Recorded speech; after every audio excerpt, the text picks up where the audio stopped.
sometimes we want people to tell us what we want to hear, right? We want people to tell us, you know, what to do, what we want to hear, and all that kind of stuff. And the thing is, when you have a reading with me, you may not hear that. So it might be, oh, I never thought that it was like this. And the thing is, though, we can all go to people for readings and seek the answers of everyone else. But you have to listen to yourself as well. And many of you right now are not listening to yourself, right? Myself included. Even I go for the route of, you're not listening to yourself, Trina. You need to be doing this. And do you know what I mean? And sometimes we distract ourselves and we put stuff off, right? And when we distract ourselves and we put stuff off, we may have like music in our ear. I know a song that'll get on your nerves, get on your nerves. Or, you know, we might have, you know, lots of thoughts and feelings and things that come up, you know, distract us when we're online or offline. And remember, the brain is always set up at this moment. The brain a lot of the time is set up to notice the not so good stuff, right? It's set up to put you off. It's set up to stop you from doing the things that you want to do. The reticular activating system. There you go. And that side of the brain is there to like kind of seek out stuff, right?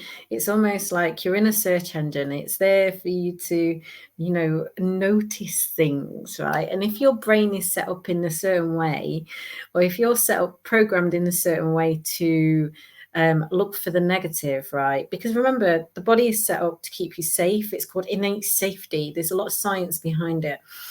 So that innate safety that everyone is born with, you know, is there to keep you safe, right? So when you are striving for something, when you want to do something new, let's say you want to adopt a new self-care approach, right? You want to eat differently, you want to go out, you want to do something different, right? And what the brain will do then is it will show you everything to kind of put you off that, to put you off that track. Because if it means changing yourself, changing your identity, changing who you are, it will show you all the things that, you know, that pertains to keeping you where you are. So what it will do is it will show you things like groups that will accept you and keep you as you are, right? And will accept you, and you can just do anything you want to do, right? But you know deep down that that stuff is like literally holding you back. So at the same time, you might be telling yourself a load of things. You're in pain, this stuff going on, and you're going, actually, I just want to feel better. I just want to do something different. I want to feel better. And there's a little part of you that is showing you something different every single time. But that thing that's showing you something different every single time is triggering the fuck out of you, right? So it might be that you need to change your health in some way, but it fucking triggers the fuck out of you. Right? It might be that you need to step forward in some way, right? But it's triggering the fuck out of you, right? Even I get this, right? I'm on a 2-week marketing window, and you should see the amount of stuff that gets fucking thrown up in my face, right? It's going, could just take some time off right now. Right? Then the body can feign illness as well, you know, a little bit of a sinus pain, you know, let's just throw that in the mix, right? And the thing is, the sinus pain went away straight away because I actually did what I needed to do. It's the more you know yourself, the more then you stop either putting things off that you need to do, right? You will notice these little things, these little distractions, these little annoyances, right? And you will go through it. And I'm not saying feel the fear and do it anyway or anything like that. You're not pushing and suppressing. You're moving through it, and you are looking after yourself at the same time, right? So when I had the sinus pain the other day, what I did was, you know, I moved through it. I knew it wasn't going to fucking kill me. It wasn't going to throw me, you know, like I could easily, oh, you know what, I'll just take a day off from what I'm doing. Right. But I knew deep down, it's a knowing, you know, deep down, actually, I'm going to move through that because I know that I'm going to be okay. But I am going to ask what it needs for me to move through that. So that's what I did. Right. And then, you know, I took time off. I switched everything off, went, you know, sat down, watched a movie and stuff. I thought, you know what, I'm not going to push myself for the rest of the day today.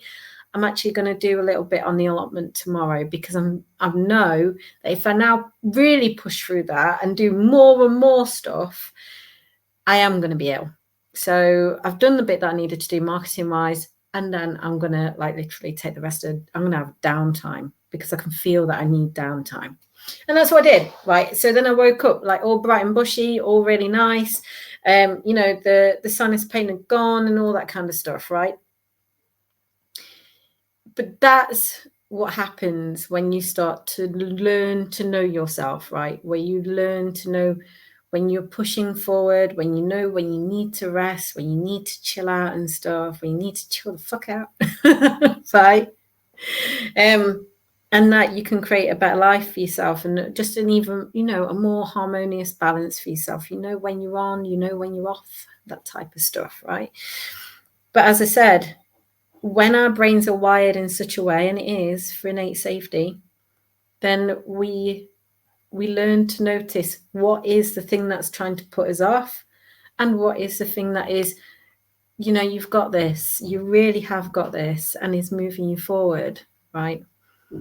It's time to be present with yourself, present with who you are. And it means that less reading into everyone else's energy and more sitting in your own energy and working out what it is that you feel like, what it feels like for you, what it feels like for you to be in your purpose, what it feels like for you to be aligned, what it feels like for you to, you know, when you're in your own life, when you're in your own relationships, what it feels like for you to, you know, to eat the foods that, you know, help you, help sustain you, right? But you know what it feels like for you when you're, you know, when you need to have like comfort time and all that kind of stuff, right? It is all about your life. So when I created the Body for Business, it was all about you. It's always has been about you. Everything that I do, one-to-one mentoring, is all about you and your life and how you work on your life. And that's why I created this incredible self-awareness program. And it is an ultimate self-awareness program to let go of distractions and create an incredible harmonious balance between you and your life and your body, right? And I can't wait to share it with you. So when you come to me, right, the guides like literally redirect everything back to you and teach you everything about you, so you know yourself better than anyone else knows yourself. And that's what's most important right now, because the more that you know yourself, the more that your kids equally start to know themselves and start to do the things that they need to do, whether it's boundaries, discernment, and all those kind of things, just to live that happier life. And everyone deserves one. Anyway, I'm going to leave it here for today. I know this video is not for everyone. It's not intended to be. And if you're getting your knickers in a twist about it, maybe it isn't for you, right? But if you are willing to sit with that, it could be for you. So you never know. But I'm going to leave it there for today. Have a great day. And if the Body for Business is for you, just DM. Speak soon.